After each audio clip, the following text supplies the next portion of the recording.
회의를 시작하겠습니다. 사회를 맡은 인천민주화운동센터 사무처장 이은주입니다. 코로나19 상황에서 발제자와 토론자를 어렵게 모셨습니다. 바쁘신데도 시간 내주셔서 감사드립니다. 먼저 발제자와 토론자를 소개해드리겠습니다. 발제는 황정옥 민주화운동 기념사업회 민주시민교육센터 센터장님께서 해주시겠고요.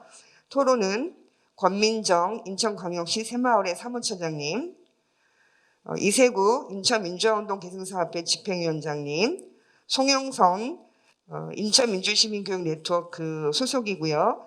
남동희망공간 사무국장님, 박재성 인천광역시 협치인권 담당관님, 조성혜 인천광역시 의원님이 함께 해주시겠습니다. 그럼 먼저 민주화운동 기념사업회 민주시민교육센터 황정옥 센터장님께서 발제를 해주시겠습니다. 네, 코로나19 상황으로 참석하지 못하고 영상으로 보내오셨습니다. 양해 부탁드린다는 말씀 대신 전합니다. 그럼 먼저 영상을 보고 시작하도록 하겠습니다. 안녕하세요. 반갑습니다. 민주화운동 기념사업회 황정옥입니다. 직접 뵙고 말씀 나눠야 되는데 저희 동네에서 코로나 확진자가 생기는 바람에 저도 진단검사를 받게 됐습니다. 다행히 음성으로 나오긴 했는데 당분간 자가격리하는 게 좋다고 해서 이렇게 여러분들을 영상으로 만나 뵙게 됐습니다. 아쉽지만 이렇게라도 뵙게 돼서 반갑습니다. 오늘 저는 여러분들과 함께 사회적 공론화를 중심으로 민주시민교육에 대해 생각을 나눠보겠습니다. 민주시민교육에 대한 사회적 공론화, 사회적 합의가 왜 필요할까요? 우리 모두 다 알고 있듯이 민주시민교육에 대한 편견과 오해가 있기 때문일 것입니다. 이념적 편향교육이라는 오해가 우리 사회에 여전히 존재하기 때문인 것 같습니다. 또한 민주시민교육이 무엇인지 그 내용에 대한 그 상에 대한 합의도 아직은 부족하기 때문인 것 같습니다. 그럼 먼저 우리 사회에서 민주시민교육에 대한 사회적 합의 공론화 과정이 어떻게 진행됐는지 그 경과부터 살펴보도록 하겠습니다. 민주시민교육 거버넌스라고 들어보셨을까요? 네, 민주시민교육에 관심이 있는 시민사회단체를 중심으로 모인 느슨한 협의체라고 생각하시면 됩니다. 시민사회단체로는 경제정의실천시민연합, 새마을운동중앙회, 한국자유총연맹, 전국교육희망네트워크, YMCA, 흥사단, 바르게살기운동 중앙협의회, 전국민주시민교육 네트워크가 가입되어 있고요. 공공기관으로서 저희 민주화운동 기념사업회가 같이 활동하고 있습니다. 민주시민교육 거버넌스는 1기와 2기로 그 활동을 구분해서 볼 수 있는데요. 1기는 2009년부터 2013년까지입니다. 그 당시에는 민주시민교육 지원법 제정을 위한 제도화를 중심으로 주로 고민을 하셨고요. 2기 2018년부터 지금까지 2기의 활동이 사회적 합의 공론화를 중심으로 진행됐다고 보시면 되겠습니다. 2018년에는 2기 거버넌스를 구성을 하고 사회적 합의를 시작하여 초안을 만들었고요. 작년 2019년에는 그 초안을 바탕으로 권역별 수도권, 충청권, 영남권, 호남권 4개 권역별로 원탁회의를 진행하고 11월 18일 날 마침내 사회적 합의 선포식을 가졌습니다. 선포식의 주요 내용은 민주시민교육의 3가지 필요성과 5가지 기본 원칙이었고요. 그 내용은 자료집을 참고해 주시면 되겠습니다. 올해는 2019년의 성과를 바탕으로 조금 더 사회적 합의를 확산시키기 위해서 10개 광역에서 공론화가 추진되었습니다. 여기 인천을 비롯해서 서울, 강원, 충남, 세종, 대전, 대구, 경북, 부산, 전남에서 진행이 됐고 지난주 금요일 11월 20일 날 전국에서 전국 공유대를 가지고 각 광역에서 진행됐던 내용을 확인하는 자리였습니다. 그리고 그 자리에서 실천 선언문도 발표한 바 있습니다. 올해의 실천 선언문과 그 경과는 따로 자료집을 통해서 확인하시면 되겠습니다. 그러면 민주시민교육 사회적 합의는 우리나라에서만 진행되고 있는 걸까요? 그건 아닌 것 같습니다. 대표적인 사회적 합의 사례로 독일의 보이텔스바흐 합의라는 사례가 있습니다. 독일 사례를 간단히 살펴보도록 하겠습니다. 독일은 왜 사회적 합의가 필요했을까요? 독일에서는 민주시민교육을 정치교육이라고 표현합니다. 주체가 시민이라는 점에서 우리의 민주시민교육과 같은 개념이지만 학습의 주체인 시민이 아니라 학습의 내용인 정치를 강조한 것은 독일 역사의 특수성에 기인하는 것 같습니다. 잘 아시다시피 독일은 시민들이 선거라는 합법적인 절차에 의해 히틀러 독재자를 선출한 경험이 있고 동독 공산당이라는 두 번의 전체주의 역사를 가지고 있습니다. 그러다 보니까 독일 시민들은 그러한 부끄러운 두 번의 전체주의 역사가 반복되는 것을 막기 위해서 정치를 강조하는 교육을 국가가 나서서 진행하고 있는 것입니다. 독일도 이러한 정치 교육이 순탄하게 처음부터 잘 진행된 건 아니었다고 합니다. 1960년대 말에 민주시민교육을 둘러싸고 극심한 좌우 대립이 일어났었고 교육 현장에서도 갈등이 굉장히 심각했다고 합니다. 그래서 1976년에 좌우를 망라한 정치교육 학자들이 모여서 학술 행사를 진행을 하고 모두가 동의할 수 있는 3가지 원칙에 대해서 합의한 보고서를 작성했는데요. 그게 보이텔스바흐 합의의 기본 내용이라고 보시면 되겠습니다. 그 3가지 원칙이 있는데요. 교화의 금지, 논쟁 재현, 이해관계의 인지입니다. 자료집 참조해 주시면 되겠고요. 교화의 금지라는 건 교육 내용을 주입하거나 또는 학습자가 의식화의 대상이 되면 안 된다는 원칙이고요. 논쟁 재현이라는 것은 학문적으로나 정치적으로나 논쟁적인 주제는 교육 현장에서도 논쟁적으로 다뤄야 한다는 겁니다. 이해관계의 인지는 학습자들의 주체적 관점이 존중되어야 하며 그들의 이해관계가 도출될 수 있어야 된다는 내용이겠습니다. 여러분들이 보시면 아시겠지만 이 보이텔스바흐 합의는 민주시민교육의 내용이 아니고 교육 실천 원칙에 대한 합의입니다. 독일처럼 다양성이 존중되는 나라에서도 민주주의의 종류와 내용은 다양하기 때문에 교육 내용에 대해서는 논의하지 않고 있다는 것을 확인할 수 있습니다. 다만 독일 헌법, 독일에선 기본법이라고 하는데요. 독일 헌법을 준수한다는 원칙 하에 전체주의와 나치 등을 옹호하는 것은 다양성에서 배제한다고 합니다. 그러면서 독일에서 교육의 목적은 정치적 사안에 대한 이해 장려, 민주주의 의식을 견고히 하기, 정치적 협력 자세 강화, 민주적 발전과 사회적 공존을 교육 목적으로 삼고 있습니다. 이런 정치적 사안에 방점을 두었던 독일도 1990년대에 와서 네오나치나 인종주의가 확산되면서 지식과 이론 위주로 되었던 기존의 정치교육의 한계를 극복하기 위해서 막데부르크 선언이라는 게 발표되는데요. 그 주요 내용은 민주주의를 지키고 살아있게 하기 위해서는 민주주의를 헌법의 선언이나 정부의 형식으로만 보는 게 아니라 삶의 양식으로 정착시키는 게 필요하다라고 판단하게 됩니다. 그래서 일상에서의 민주주의, 문화로서의 민주주의 이런 것들을 강화시켜야 된다고 독일도 합의를 했다고 합니다. 독일 사례에서도 보듯이 사회적 갈등이 심한 나라에서도 합의를 통해서 민주시민교육의 원칙과 방향을 정립해 나갈 수 있고 민주시민교육의 원칙과 방향은 시대에 따라서 변할 수 있다는 것, 보완될 수 있다는 것을 확인하실 수가 있을 겁니다. 그렇다면 우리 사회에서는 어떤 내용들에 대해서 서로 논의를 해야 되는지 살펴보도록 하겠습니다. 작년에 민주시민교육 사회적 합의 첫걸음 때 이야기했던 민주시민교육의 필요성부터 살펴보도록 하겠습니다. 당시에 저희가 민주시민교육 필요성으로 확인했던 것은 우리나라 헌법 1조가 제시하는 민주공화국과 국민주권 실현을 위해서 민주시민교육은 필요하다.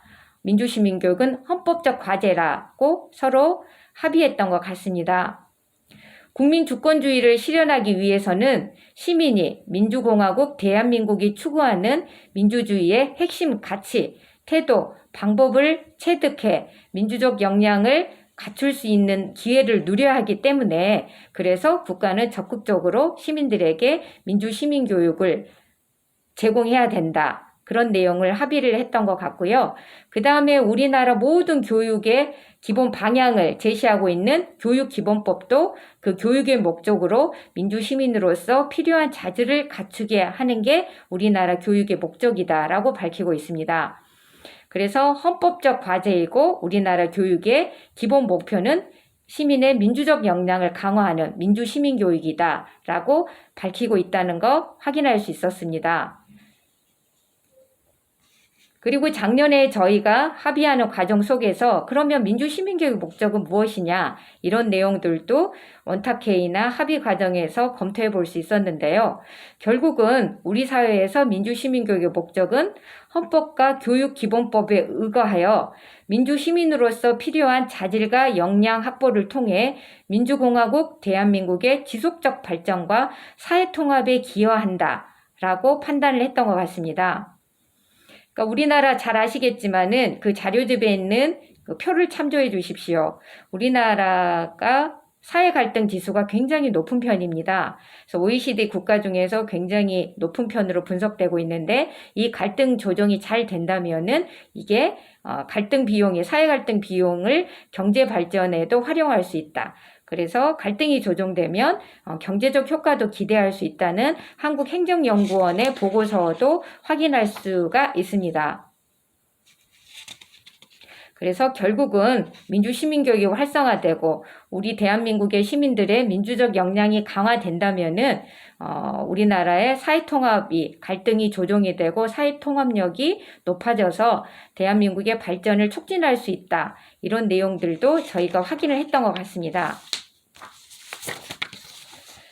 그러면 민주시민교육은 뭐냐?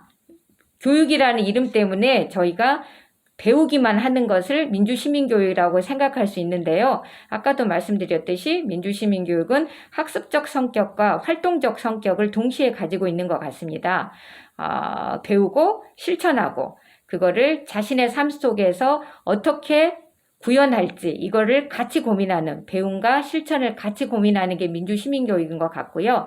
그것을 통해서 우리 일상의 민주주의를 강화시켜 나가려고 하는 게 현재 우리 사회에 요구되고 있는 민주시민교육의 과제가 아닌가 생각합니다. 그러면 이렇게 우리 대한민국 공동체를 위해서 필요한 민주시민교육이 활성화되려면 필요한 것은 결국은 제도와 민주시민교육 지원법의 제정일 것입니다.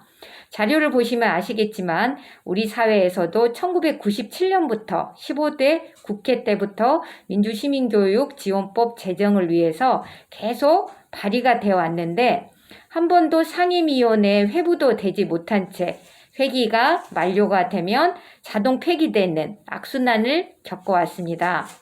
자료 밑에 보시면은 그거는 민주시민교육에 대한 오해와 편견이 있었기 때문이라는 걸 확인하실 수 있고요. 올해 8월 달에 국회에서 있었던 민주시민교육 토론회에서도 여전히 좌파를 침투시켜 전위 조직으로 활용하고 좌파 인사들을 조직하고 이런 내용들이 토론회에서 나왔다는 걸 확인할 수 있습니다. 그러나 한편으로 우리 사회에서 민주시민교육 중요성은 계속 확산되고 있는데 그것의 반증은 민주시민교육 조례가 계속 만들어지고 있다는 겁니다. 총 59개가 있고요.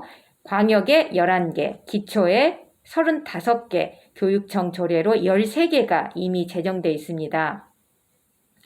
여전히 우리 사회의 한켠에서는 민주시민교육에 대한 오해와 편견이 있지만 또 한편에서는 그 중요성에 대한 중요성과 필요성에 대한 합의는 확산되고 있다는 것을 확인할 수가 있는 것 같습니다. 이제는 우리 시민사회가 나서서 2018년부터 민주시민교육에 대한 사회적 합의를 확대해 가고 있기 때문에 이제는 민주시민교육에 대한 오해와 편견을 넘어서 정치적 편향을 막고 정권 교체와 무관하게 국가를 위해서 초당파적이고 실용적으로 필요한 법과 제도가 마련돼야 될 때가 된 것 같습니다. 그리고 반갑게도 21대 국회에 와서 드디어 국회 상임위인, 소관 상임위인 행정안전위원회 법안심사 소위에 민주시민교육 지원법이 회부가 됐습니다. 물론 제정되기까지에는 아직도 갈 길은 멀지만 최초로 상임위에 회부됐다는 자체는 굉장히 긍정적인 신호라고 판단이 되고요. 제가 보기에는 우리 시민사회가 계속 합의를 해오고 있기 때문에 그 성과를 보여주는 거라고 생각을 하고 있습니다. 그렇다면 우리가 민주시민교육에 대한 사회적 합의, 사회적 공론화를 계속 확산해 나간다면 언젠가는 지원법이 제정이 될 거고요. 지원법이 제정이 된다면 우리의 민주시민교육의 미래는 어떻게 나타날까요? 민주시민교육 지원법의 체계는 크게 네 가지로 볼 수가 있습니다. 가장 위에가 민주시민교육위원회인데요. 민주시민교육위원회는 우리나라의 민주시민교육에 대한 종합계획을 5년마다 수립하게 되어 있는 구조고요.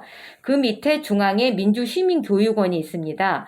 우리 사회 민주시민교육, 시민사회를 중심으로 하는 민주시민교육을 총괄하는 중앙기구라고 보시면 되겠고요. 그 밑에 광역이나 기초 단위로 민주시민교육센터를 설립하거나 지정할 수 있게 돼 있고, 가장 중요한 거는 민주시민교육의 실행 주체인 시민사회가 각 지역에서 학습기관으로 선정되어 민주시민교육을 추진할 거라는 겁니다. 그래서 저희가 이제 상상을 해보면은 우리 인천 지역만 해도 상상을 해보면 인천 지역에 광역 단위의 민주시민교육센터를 두시든 기초 단위의 예를 들면 구별로 두시든 이런 거는 지역의 상황에 맞게 지역에서 판단해서 진행을 하실 것 같고요. 어떻든 실행의 주체는 지금 인천 지역의 시민사회 단체들이 될 텐데 예를 들면은 인천 지역의 새마을운동 중앙회, 그 다음에 바르게 살기, 자유총연맹, 그 다음에 시민사회 단체는 각자의 자기 조직의 특성을 살리는, 그러나 우리 헌법의 정신을 인정하는 헌법적 가치의 틀 안에서, 그리고 또 우리가 해온 사회적 합의를 지키는 선에서 시민교육을 진행하게 될 겁니다. 모든 시민단체가 똑같은 프로그램을 운영할 수는 없는 거잖아요. 자기 조직의 정체성에 맞는 다양한 프로그램들을 운영하시면 될 것 같고, 다만 아까도 계속 말씀드렸듯이 헌법의 정신을 지켜야 되고 헌법적 가치를 지켜야 되고, 그 다음에 그간 우리가 진행해온 사회적 합의의 원칙을 지키는 선에서 다양한 프로그램들을 운영하시면 되겠습니다. 그러면 다양한 시민사회에 의해서 다양한 프로그램들이 운영될 때 우리 사회가 얼마나 우리 사회의 시민들의 역량이 강화되겠습니까? 우리는 이러한 미래를, 우리 사회의 풍성한 미래를, 다양한 미래를 위해서 우리는 계속적으로 사회적 합의를 확산시켜 나가야 될 것 같고요. 그 다음에 우리의 역량도 계속 키워 나가야 될 것 같습니다. 그래서 우리의 노력의 산물인 민주시민교육 지원법이 제정됐을 때 우리가 충분히 그 제도를 활용해서 우리 사회 발전을 위해서 더욱더 중요한 노력들을 할 수 있지 않을까 생각합니다. 제 말씀은 여기서 마무리하겠는데요. 제가 동영상을 찍다 보니까 이게 진짜 어렵더라고요. 그러니까 현장에서 대화를 하는 게 가장 좋은 것 같고 줌 화상회의까지도 괜찮은 것 같은데 혼자서 동영상을 찍다 보니까 무지 어려움이 많았던 것 같아요. 그리고 이렇게 충분한 소통이 되지 않고 혼자 말을 했기 때문에 부족함이 많이 있을 것 같은데, 그래도 제가 현장에 간다면은 토론이나 질의응답을 통해서 조금 더 풍성한 대화를 할 수 있을 것 같은데, 모두에 말씀드렸듯이 제가 아직은 자가격리인 상태라서 참여할 수가 없어서 무척 아쉽게 생각합니다. 그래도 꼭 혹시라도 꼭 듣고 싶은 질문이 있으시다면 주최 측을 통해서 저에게 전달해 주시면 제가 따로 답변을 드릴 수 있는 기회를 갖도록 하겠습니다. 어려운 환경 속에서 이렇게 동영상을 통해서라도 여러분을 뵙게 돼서 무척 반갑고요. 말씀드렸듯이 한계도 많아서 참 아쉽습니다. 코로나 상황이 좀 좋아지면 직접 뵙고 또 직접 뵙고 말씀을 나눌 수 있는 그런 기회가 또 있었으면 좋겠습니다. 감사합니다. 그리고 모쪼록 코로나 상황이 끝날 때까지 우리 모두 건강 지키었으면 좋겠습니다. 감사합니다. 토론을 그럼 먼저 시작을 하겠습니다. 권민정 인천광역시 새마을의 사무처장님께서 토론을 시작해 주시겠습니다. 안녕하세요. 인천시 새마을의 사무처장 권민정입니다. 그 발제 원고에서 얘기를 했었던 사회적 합의 선포에 대한 민주시민교육 세 가지 필요성과 5가지 기본 원칙을 말씀해 주셨는데요. 그 내용에 대해서 전적으로 동의를 합니다. 특히나 시민이 주인이 되는 사회, 그리고 또 더 나은 공동체, 그리고 또 개인이 행복하고 사회가 조화롭게 발전되는 민주적인 자질과 역량을 가져야 한다는 교육의 필요성은 더 공감할 수 있는 내용이었던 것 같습니다. 많은 사람들이 그 우려를 했었지만 그 논리에 여러 가지 의견들이 있었죠. 하지만 여기 보다시피 여기에는 어떤 이념도 또 정치색도 강압도 없습니다. 우리 지역을 어떻게 공동체를 잘 만들어 보자는 그런 원칙에 대한 내용들이 있는데요. 그럼에도 불구하고 민주시민교육이 굉장히 오랫동안 사회적 합의를 이끌어내지 못했습니다. 그 여러 가지 이유도 있었고 그리고 또 그 배경도 있었겠지만 그 모든 것들이 어떤 소통의 부족이라든가 그리고 또 사회적인 신뢰와 공감대가 바탕이 되지 않았었던 이유가 아니었을까라는 생각도 합니다. 각자의 의견들이 많이 있기는 하지만 그 방법에 대해서는 조금 더 논의가 필요하지 않았을까라는 생각을 하게 됩니다. 사회적으로 굉장히 많은 갈등 사항이 있습니다. 많은 갈등들이 있고요. 그 사회에서 그 굉장히 폭넓은 시민성이 요구가 되고 있기도 하죠. 그 시민은 공동체를 벗어나서 살 수 없다는 점에서 시민성은 공동체에 대한 이해와 생활 속에서 공동체의 구성원으로 이를 잘 유지할 수 있는 데 필요한 덕목을 시민성이다라고 얘기를 할 수가 있습니다. 여기에 여러 가지 다양한 자질이 필요한데 그 교육의 원칙에서도 있듯이 존중과 배려 그리고 경청과 공감 또 합의한 내용을 지키는 실천 등이 그 덕목이라고 얘기를 할 수도 있겠습니다.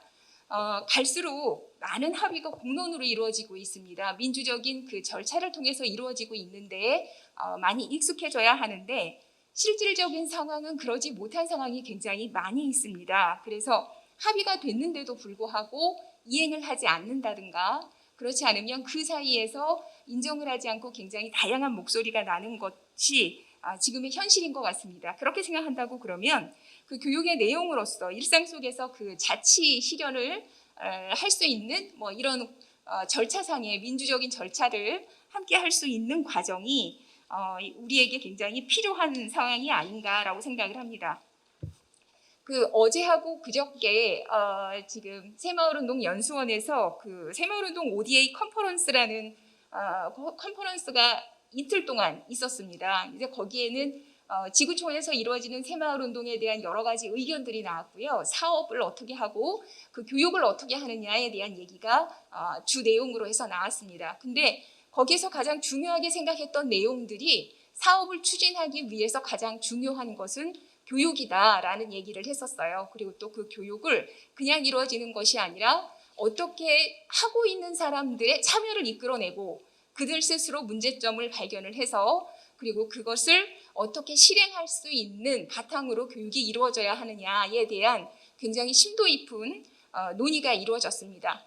이것만이 아니라 과거에 그 새마을운동에서 이루어졌던 것들이 교육이 굉장히 큰 역할을 했었는데 오해가 있으실 것 같아요. 그 교육이 뭐 일주일 동안 이루어지기도 하고 20일 동안씩 이루어지기도 하고 그랬어요. 근데 그 교육의 대부분이 그 정치적인 교육이라든가 이런 것들이 아니라 주민들이 함께 모여서 우리 지역의 문제점은 뭐고 그 문제점들을 그 사회적인 논의라든가 아니면 재정이라든가 관계 사람들 속에서 어떻게 해결할 것이냐에 대한 논의를 굉장히 심도 있게 했고 이것을 지역에서 직접 가가지고 실행하는 데에서 많은 교육의 성과가 있었습니다. 그것처럼 그 민주시민 교육이 이루어지는 데 있어서 특히나 민주적인 사회를 만드는 데 있어서 이 교육은 앞으로도 굉장히 중요할 것 같고요. 또 그 교육의 방법에 대해서도 굉장히 많은 논의들이 있어야 할 것 같습니다.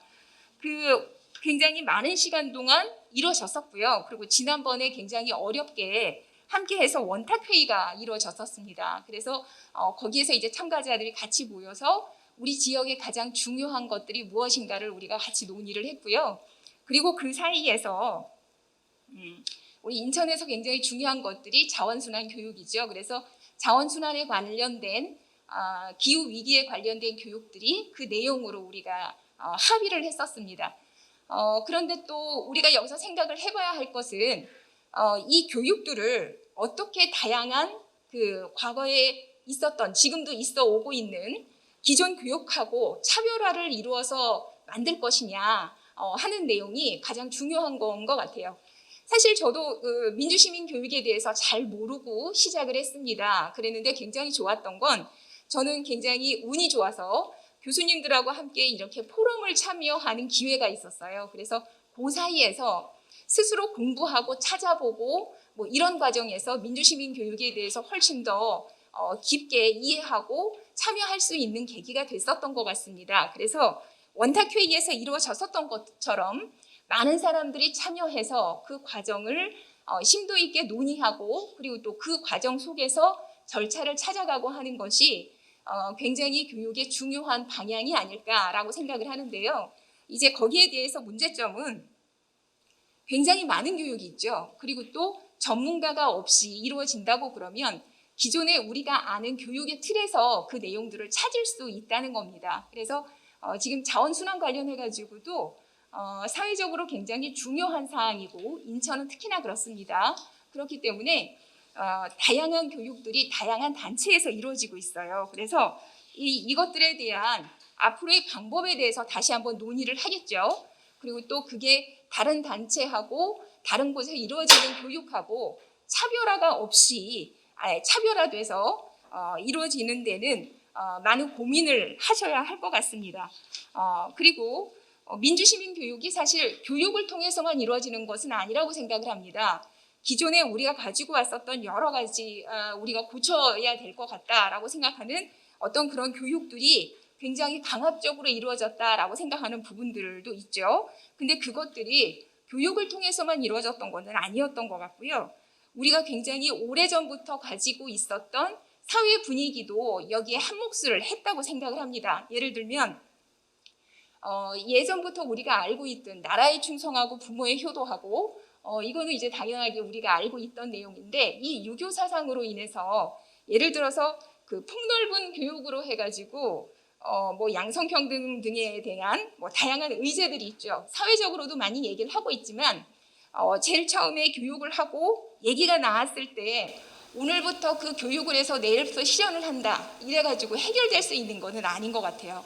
그 분위기가 많이 형성이 돼야 되고 그리고 또 문화적인 여건이 이루어져야 되죠. 그리고 또 예전에는 리더십도 카리스마 리더십이 굉장히 각광을 받았었어요. 그런데 지금 리더십은 뭐 서번트 리더십이라든가 섬기는 리더십 그래서 사회적인 문화나 그런 분위기 역시도 예전에 강압적인 분위기하고 많이 달라지고 있죠. 그래서 이런 문화를 만들어가는 민주시민 교육도 사회를 바꿔가는 차원에서 이루어져야 하지 않을까라고 생각을 합니다. 이상입니다. 네. 권민정 처장님께서 진짜 짧게 축약해서 말씀을 해주셨는데요. 그 사회적으로 다양한 갈등 상황 속에서 폭넓은 시민성이 요구되고 그리고 그 시민성이라는 것은 공동체 구성원수의 덕목과 이를 유지하는 데 필요한 역량이다라고 말씀을 해주시면서 일상생활 속의 자치 실현 교육 그리고 차별화된 민주시민 교육이 필요하다라고 정리를 해주셨는데 이후에 이 차별화된 민주시민 교육의 내용과 방법과 이런 것들을 어떻게 이제 정리하느냐는 우리들의 몫인 것 같습니다. 예. 다음 토론을 해주실 분은 이세구 인천민주화운동 계승사업회 집행위원장님께서 해주시겠습니다.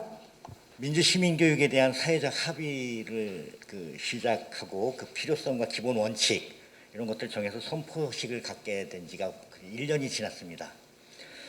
민주공화국이라고 하는 그 헌법적 가치 이런 것들을 지키고 발전시켜 나가려면 결국은 민주시민교육이 활성화돼야 되겠는데 그동안에는 사실 우리 제도적인 뒷받침이나 이런 것도 미흡했고 민주시민에 대한 그 교육에 대한 관심도 많이 떨어졌던 것이 사실입니다. 그럼에도 불구하고 그 국민운동 3단체라고 하는 새마을운동 중앙회와 바르게 살기 운동 협의회 그리고 한국자유총연맹 그리고 민주시민교육 네트워크 그리고 민주화운동 기념사업회 뭐 이렇게 한 자리에 모여서 그런 5가지 기본 원칙들과 필요성들을 이렇게 합의해서 선포한 것은 상당히 역사적인 의미가 크다라고 볼 수가 있겠는데요.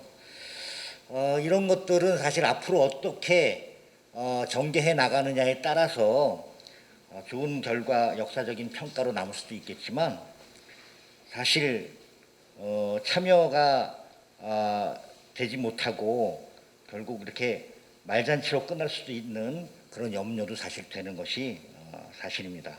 중요한 것은 앞으로 이런 합의를 도출해낸 단체들이 적극적이고도 지속적인 그런 노력들을 계속 해 나가야 되겠고 그리고 회원들에게 결국 참여 의지와 열정들을 이렇게 도출해내지 않으면 사실 좋은 결과로 이어질 수 없겠다 이런 생각이 좀 듭니다. 어쨌든 그 민주시민교육의 활성화를 위한 길은 우리가 꼭 가야 될 길인데 상당히 어렵다라고 하는 것들을 생각하면서 지금 현재 우리가 어떤 위치와 어떤 현실 속에서 살아가고 있는지를 한번 돌이켜보는 것도 상당히 중요한 의미가 있겠다 생각이 들어서 저는 그런 방향으로 한번 생각을 해봤습니다. 우선 우리가 살아가고 있는 사회 자체가 지금 상당히 다양한 집단과 문화가 공존하고 있는 곳이 되겠죠. 그래서 그렇다는 것은 다시 말하면 다양한 집단과 문화만큼 다양한 욕구와 이익들이 서로 충돌하고 있는 그런 사회를 우리가 살아가고 있다라고 이렇게 볼 수가 있겠습니다. 또한 그 디지털 문화의 확산으로 인해서 정보와 소통 방식도 상당히 다양화되어 있는 그런 사회를 살아가고 있습니다. 이것은 어떻게 보면 그만큼 교육 방식의 다양화뿐만 아니라 정확한 정보에 대한 그런 확인이나 선별 이런 것들을 또 요구하게 되는 그런 사회를 우리는 살아가고 있는 것이죠. 또한 세대 간이나 지역 간 그리고 계층 간의 이해 충돌 그로 인한 갈등 이런 것들이 그 어느 때보다도 심화되어 있는 그런 상황이 사실은 지금 우리 사회가 아닌가 이런 생각을 하고 있습니다. 그 외에도 또한 진보와 보수 그리고 좌우 이념 대립과 갈등 이런 것들이 세계 유일의 특수한 그 분단 상황이라고 하는 그런 우리 한반도의 상황에서 사실 다차원의 갈등 그리고 정책 혼선 이런 것들을 야기하고 있는 것도 사실입니다. 이런 것들이 사실 우리 사회 전반에 대한 그 상황이라고 얘기를 한다면 민주시민교육의 대상이 될 수도 있고 또 주체인 그런 시민들 그 시민들은 또 어떠한 상황에 처해져 있는지 이런 것들 한번 생각을 해보면 일단 시민들의 생각, 교육에 대한 생각 자체가 상당히 부정적이라고 볼 수 있습니다. 먼저 교육에 대해서 부정적인 이미지를 어떻게 극복해낼 것인가가 상당히 중요한 과제가 될 수 있을 것 같은데요.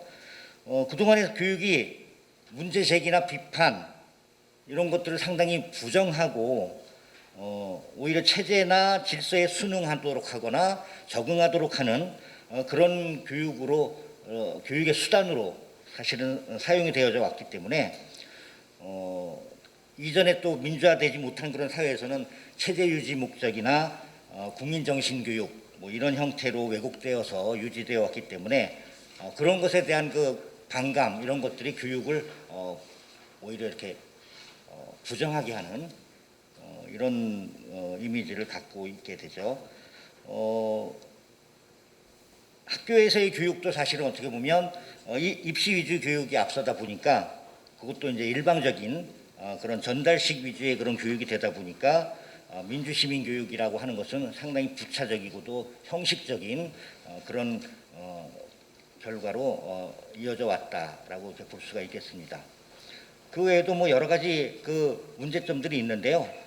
시민들의 역량과 수준이 어떠한지를 파악하는 것이 우리 시민교육의 활성화 이전에 교육의 출발이라고 이렇게 생각해 볼 수 있을 때 토론의 경험도 사실 부재하고 시민들이 그러다 보니까 그런 자체적으로 거부감이나 이런 불편함들은 여전히 갖고 있어요. 그리고 논리적인 사고와 냉철한 분석 뭐 이런 것 없이 대중들의 뜻이나 여론에 맹목적으로 그냥 휩쓸리는 경우 이런 경우도 상당히 많이 있고요. 그리고 카리스마 있는 누군가의 결정과 선택에 대해서 맹종적으로 그냥 의존하고자 하는 이런 습성을 가진 그런 시민들도 다수 존재하고 있고요. 이런 상황에서 민주시민교육이 어떻게 활성화해 나갈 수 있을지에 대한 그런 것들을 고민을 많이 해봐야 될 거다라는 생각이 좀 들었습니다. 그런 사실 이렇게 나열했던 많은 문제점들은 민주시민교육을 어렵게 하고 있는 그런 장애이기도 하지만 그것 때문에 오히려 한편으로는 민주시민교육이 더 필요한 것이 아닌가 이런 것을 생각해 보게 됩니다. 일상 속에서 민주주의를 더 이렇게 활성화시키고 발전시켜 나가기 위해서 사실 가정에서부터 민주시민교육에 대한 관심과 생각들을 갖게 해야 되는데요. 일단 부모들과 자녀들과의 대화나 소통 문제 그리고 부부간의 소통 문제 이런 것까지도 사실은 지금까지 우리 문화 풍토에서는 제대로 다루어지지 않았던 것 같습니다.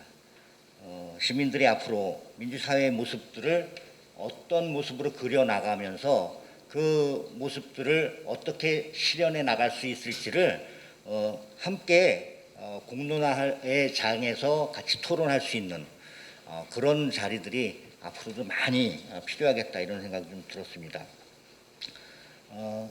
교육의 그 주체적인 참여자로서 시민의 자발성을 어떻게 이끌어내고 참여를 적극화시켜서 결국은 민주사회의 모습들을 더 이렇게 확장시켜 나갈 수 있을 것인가 이런 모습들을 우리가 생각해 보려면 일단 저는 하나의 제안이지만 바람직한 우리 민주사회의 모습이 어떤 모습일까를 좀 서로 상상해 보는 노력 이런 것들이 먼저 필요하지 않을까 생각이 들었어요. 그래서 그런 모습들을 같이 논의하면서 그렇다면 그런 사회를 만들기 위해서 우리가 어떻게 하면 좋을 것인가 이런 방법론에 대한 문제들을 또 그 다음에 다시 또 토론의 주제로 삼아서 얘기를 하며 그런 장을 통해서 점차 확산돼 나갈 수 있지 않을까 이런 생각을 해봤습니다. 이상으로 마치겠습니다. 예, 감사합니다. 이세구 위원장님은 이제 민주시민교육 활성화 관련해서 제도적 장치가 뒷받침되어야 되고 사회적 합의를 높여 나가야 하는데 그것과 함께 또 고민해야 할 지점은 시민들이 함께 할 수 있는 방법 그리고 시민의 자발성을 높일 수 있는 방법이 무엇인지 함께 고민하고 공론화되는 과정이 있으면 좋겠다라는 제안을 해주셨습니다. 예, 다음은 남동 희망공간 송영선 사무국장님의 토론을 듣도록 하겠습니다. 예, 소개받은 송영선입니다.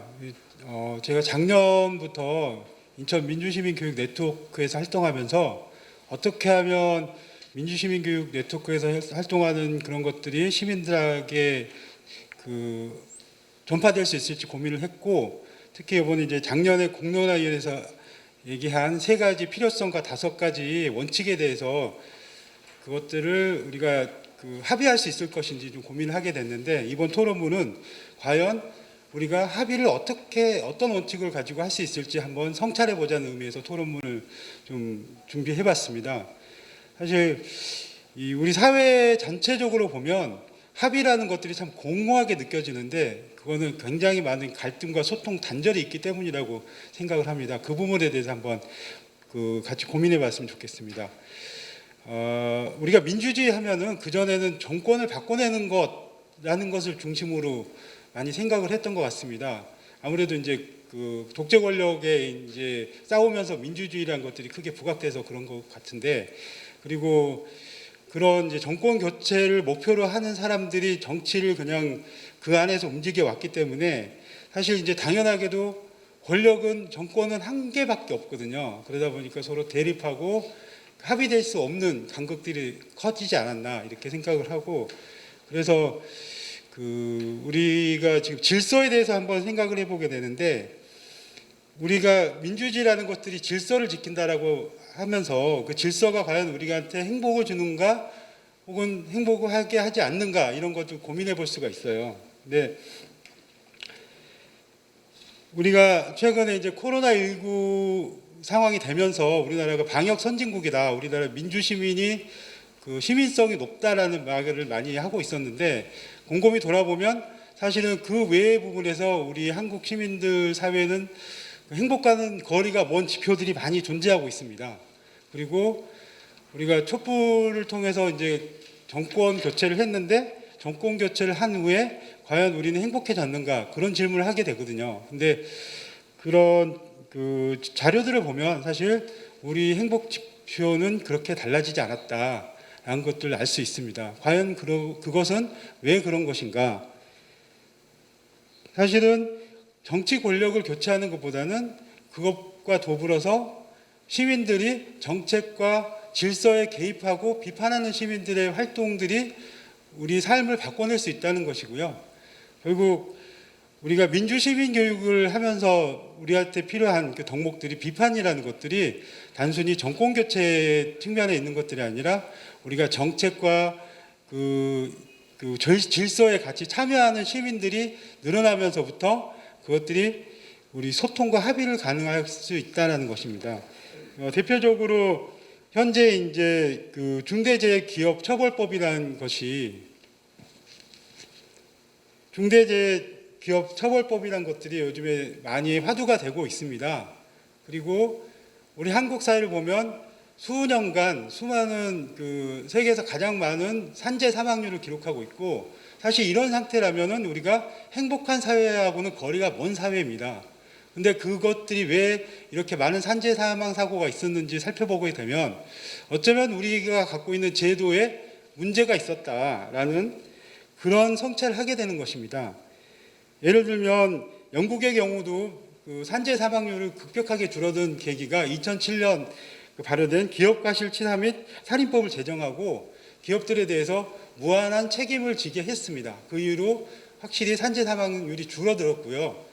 근데 그에 반해서 우리나라 같은 경우는 다 기억하고 있겠지만 작년에 이천에서 화재 사고가 났을 때 40여 명이 숨졌는데도 불구하고 사실 그 기업들은 2천만 원 정도 벌금을 내는 선에서 끝났습니다. 이렇듯 어떤 제도가 있을 때 그 제도 안에서 제도가 우리 시민들의 삶에 엄청나게 영향을 미치고 있는데, 과연 우리는 민주주의는 그 제도를 우리 시민들이 어떻게 개입할 수 있게 하는가라는 질문을 하게 되는 것입니다. 최근에 그 보수 정당이라고 대표되는 국민의힘과 정의당 대표가 만나서 중대기업 처벌법에 대해서 같이 처리하자고 합의한 것들을 보면, 우리가 그 민주주의에서 합의할 수 있는 것들이 무엇인가를 좀 돌이켜 볼 수가 있는데요. 사실은 보수나 진보의 그 기준을 넘어서서 우리 시민들이 행복하게 살 수 있다라는 기준을 놓고 보면 그 안에서 공통점을 찾을 수 있고 정책적 합의를 찾을 수가 있는 것입니다. 최근에 우리 시민사회에서 이제 정치에 관심 있게 참여하는 분들의 일각을 보면 특정 정치 세력을 맹목적으로 지지하면서 반대 세력의 목소리는 무조건 매도하고 또 조롱하고 이런 모습들을 볼 때 이것들이 과연 어떻게 민주주의를 지향하는 시민들의 모습인가라는 것들을 성찰하게 되는데, 사실은 어떤 특정 정치 권력이 정권을 잡는 것이 문제가 아니라 우리 시민들의 삶이 실질적으로 개선되고 시민들이 행복할 수 있는 요소가 무엇인지를 정책을 통해서 서로 비판하면서 합의한다면 거기에서 사회적 합의가 가능하다는 단초가 가능한 것입니다. 근데 최근에 이런 맹목적인 그 팬심을 가진 정치 지향적인 그런 분들의 활동을 보면 그거는 정말 지양돼야 될 모습이고 우리가 민주시민 교육을 한다면 그런 부분에 대한 근본적인 성찰이 필요하다 이런 질문을 하게 됩니다. 우리가 그 공론회장이라고 하는 것들, 공론장이라고 하는 것들인데요. 공론장이란 것은 결국 차이가 나는 시민들이 모였을 때 가능한 것입니다. 똑같은 생각을 가진 사람들이 모여서 자기들 생각만 주장하는 것은 공론장이라고 할 수 없고요. 다른 처지와 다른 입장, 다른 주장을 하는 분들이 같이 합의를 할 수 있는 장을 만드는 게 공론장인데 그 공론장의 핵심은 우리가 가지고 있는 시민성, 그러니까 공공성, 공존해야 된다는 그런 공존성에 대한 합의라고 생각을 하고 그것을 위한 공론장 형성을 하는 것들이 우리 그 민주시민 교육 네트워크의 가장 과제라고 생각합니다. 그래서 앞으로 우리 그 민주시민 교육 네트워크나 우리 모든 단체들이 이런 그 시민들이 그 정책에 참여하고 그리고 함께 토론할 수 있는 공론장을 만드는데 그 역할을 해야 되겠다. 특히 그 정치의 이런 그 첨예하게 대립하는 정치 부분들에 대해서 사실 하나씩 풀어서 우리 삶과 밀접한 연관들을 풀어서 얘기하다 보면 거기에 합의할 수 있는 분들이 많이 있다고 생각합니다. 그런 가능성을 두고 앞으로 사회적 공론장을 통해서 공론장을 회복함을 통해서 민주시민의 역할을 다할 수 있을 거라 생각합니다. 이상입니다. 예, 송영석 국장님은 오히려 질문을 이렇게 던져주신 것 같아요. 행복한 사회는 어떤 사회인가? 우리는 행복한가? 근데 이런 질문들이 사실은 이제 모두의 질문일 테고 이 질문들을 제대로 해결하는 과정이 결국은 행복한 사회, 민주주의 사회로 가는 지름길이라는 생각이 들고요. 그 길에 우리는 이제 민주시민 교육에 대한 내용들을 더 깊게 고민하고 이제 진지하게 토론하기 위해서 모였는데요. OECD 1위 국가이죠. 산업재해로 사망률 1위 국가에서 이것을 해결하기 위해서는 결국은 사회적 의식과 문화, 제도의 문제가 같이 해결돼야만 할 테고 그리고 이런 이제 민주시민교육의 공론화가 결국은 비판하는 시민들이 참여하고 같이 변화를 몸으로 느끼고 공론장의 주인공으로 섰을 때 가능하지 않은가라는 질문을 던져주셨습니다. 예, 다음은 그 박재성 인천광역시 협치인권 담당관님께서 토론을 해주시겠습니다. 예, 방금 소개받은 인천시 협치인권 담당관 박재성이라고 합니다. 저는 좀 민주시민 교육의 좀 공론화와 실천 방안에 대해서 좀 말씀드릴까 합니다. 요즘 인천시는 이 자원순환 관련 대체 매립지 관련해서 상당히 인천시와 군구에서 이제 좀 뜨거운 이 토론과 논쟁들이 벌어지고 있습니다. 사실 이 사회가 되게 좀 그 다양화되면서 다양한 그 시민들의 요구가 있고요. 그리고 그런 요구들을 어떻게 해결할지에 대한 그 사회적 공론 과정과 논의 과정 그리고 합의 과정들이 점점 중요해지고 있다고 생각을 합니다. 그리고 마찬가지로 그 문제를 해결하는 방식으로 이제 민관 협치가 7기 이 전국적 그 시정부의 그 화두로 좀 떠오르고 있는 상태입니다. 그래서 그 공무원들과 시민들에 대한 그 협치 교육에 대한 중요성들이 부각이 되고 있는 상황입니다. 그래서 인천시에서도 그 민간협치 활성화를 위한 기본 계획을 수립을 했고요. 그래서 그 기본 계획 수립한 것 중에 특히 이제 이 공직자에 대한 협치 교육은 뭐 기본으로 하는데 그럼 시민들에 대한 협치 교육을 어떻게 할 것인가가 또 중요한 과제로 나타나고 있습니다. 그래서 저희가 이번에 최근에 완성된 민간협치 기본 계획에 보면 특히 시민들의 협치 역량을 높일 수 있는 종합적인 교육이 필요하다라고 과제를 제시하고 있습니다. 지금 인천시에서는 그 시민들이 다양한 교육들을 받고 있습니다. 비근한 예로 그 154개 동에 있는 주민자치회 위원이 되시려면 6시간의 의무 교육이 필요합니다. 그리고 시민들이 예산 편성에 참여하는 이 주민 참여 예산 위원이 될래도 6시간의 의무 교육이 필요합니다.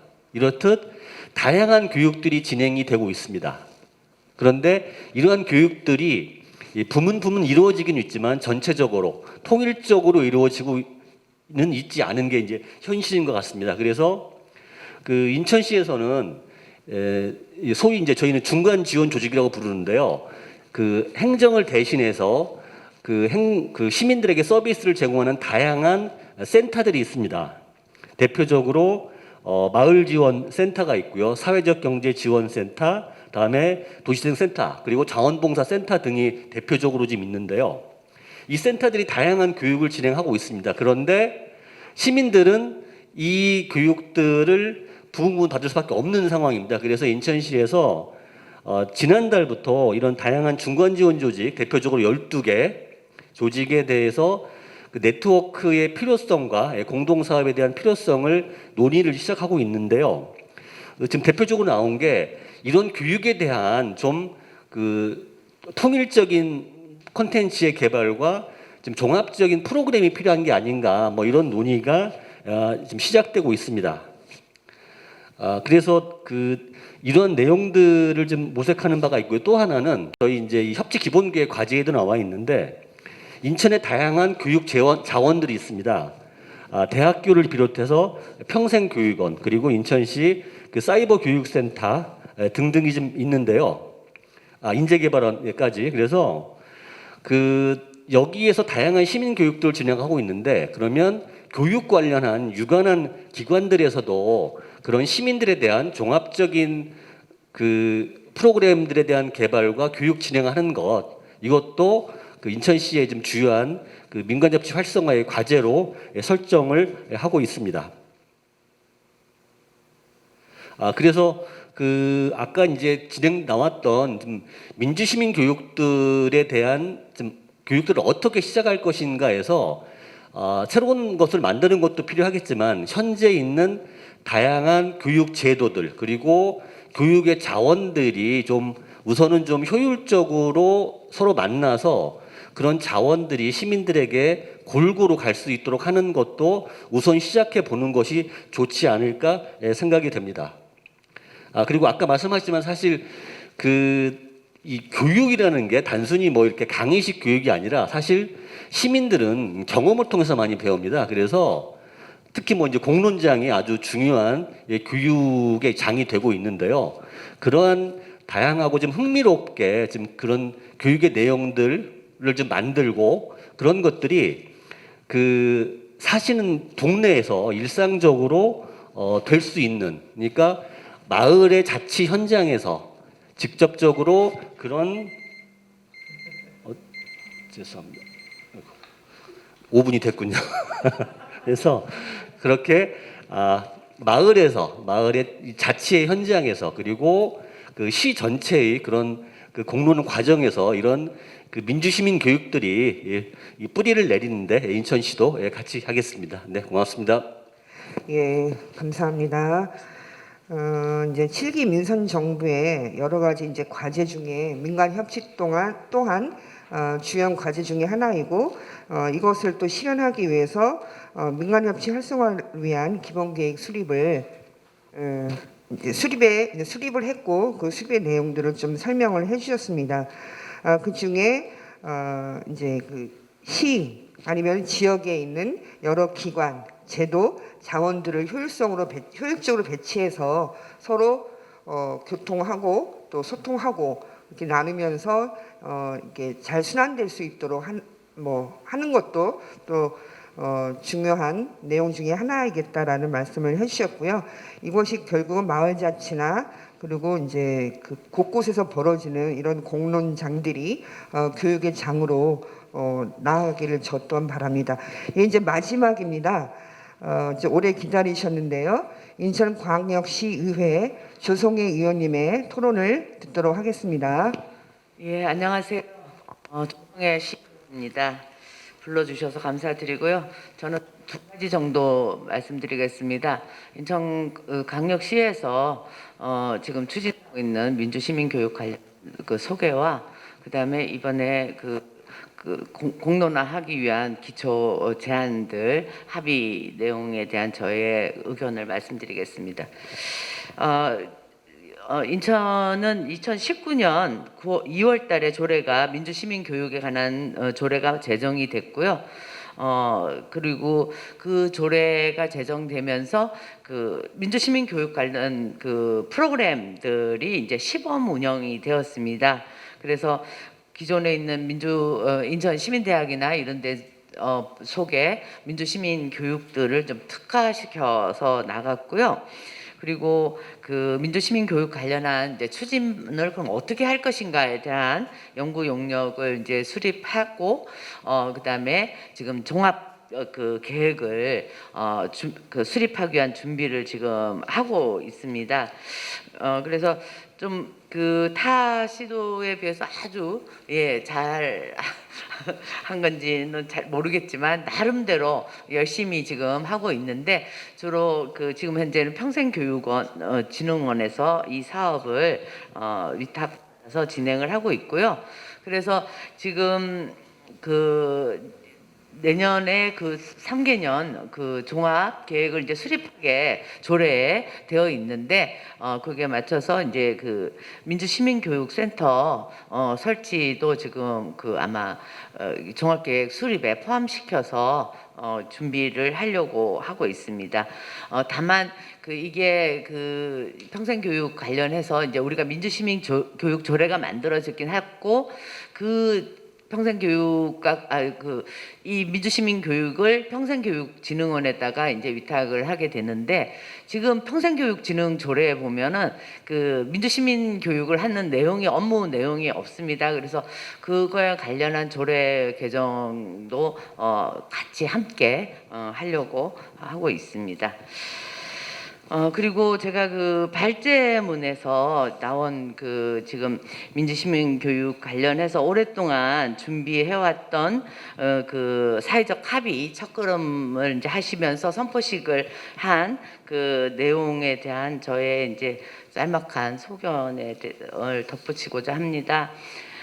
저는 이 합의 선포의 내용이 그 좀 독일과 달리 정치에서 시민으로 초점을 맞춘 거에 대해서는 좀 의미가 있지 않나 이렇게 생각을 합니다. 그리고 사회적 합의를 굉장히 중요시하면서 공론화 과정들을 쭉 추진해 온 것도 높이 삽니다. 다만 이제 아쉬운 거는 약간 아쉽다고 생각하는 거는 주로 이제 내용이 이제 소통과 공감 이런 그 초점에 맞춰 있다 보니까 이제 대한민국의 어떤 공동체의 지속적 발전 여기에 이제 맞춰 있어서 저는 그 동안의 저기 시민사회 발전과 인천 그 대한민국의 이제 발전 속에서 사회적으로 합의되었던 가치가 확산되었고 확장성을 갖고 있다라고 보는데 그 성장에 걸맞는 그 사회적 합의 이 내용들이 조금 안 담겨 있지 않나. 이런 아쉬움이 좀 있습니다. 물론 헌법 정신에 기초한다. 독일과 같이 그런 내용은 있지만 저는 그 우리 사회 발전에 걸맞는 최소한의 사회적 가치 이 부분이 좀 담겼으면 좋았겠다. 그게 아쉬움이 있는데요. 우리가 가장 그 중요한 게 이제 민주주의의 기본적 원리가 뭐고, 그럼 민주 시민 역량이라는 게 도대체 뭘 말하느냐 이 부분에 대한 내용이 이제 소통과 공감, 경청 이쪽 여기에 초점이 맞춘 분 좀 아쉬움이 있는데요. 저는 그래서 이제 몇 가지 저는 그 좀 3가지 정도를 말씀드리고 싶은 이런 정신은 좀 담아져야 되는 거 아닌가 이 얘기를 하고 싶은 게. 하나는 물론 아까 우리 송현선 토론자님께도 말씀을 언뜻 했는데 저는 이제 타인의 권리와 존엄성에 대한 존중에 대한 시민적 관용 이런 정신 이 부분하고 그 다음에 저는 그 우리가 이제 공익과 공공에 대한 인정 이 부분이 이제 저는 내용의 합의가 쭉 해왔다고 봅니다. 예를 들어서 환경과 평화 전쟁 종식, 안전 이런 거에 대한 그 공공과 공익 생활에 우리가 시민들이 적극 참여하고 실천하는 공동체 참여 의식에 대한 어떤 공공선에 대한 우리들의 합의를 이제 실천하는 그런 그 참여 의식이나 시민적 참여 이런 부분들하고 또 하나는 사회적 약자를 보호하는 그리고 가난과 궁핍에 대응하는 평등과 상생 협력과 연대의 원칙 이런 내용들이 저는 이게 뭐 어떤 좌파의 주장이 아니고 우리가 오랫동안 우리가 민주 사회를 그 지향하면서 시민적 성장을 하면서 사회적 합의를 확산해 왔다 이렇게 생각이 들고 그런 부분에 대한 조금 더 그 저희가 민주 시민이라는 그 가치 그 민주 시민 교육의 기본적 원리 뭐 이런 거에 대한 조금 더 내용들이 좀 담겼으면 좋았겠다 이런 아쉬움이 있고요.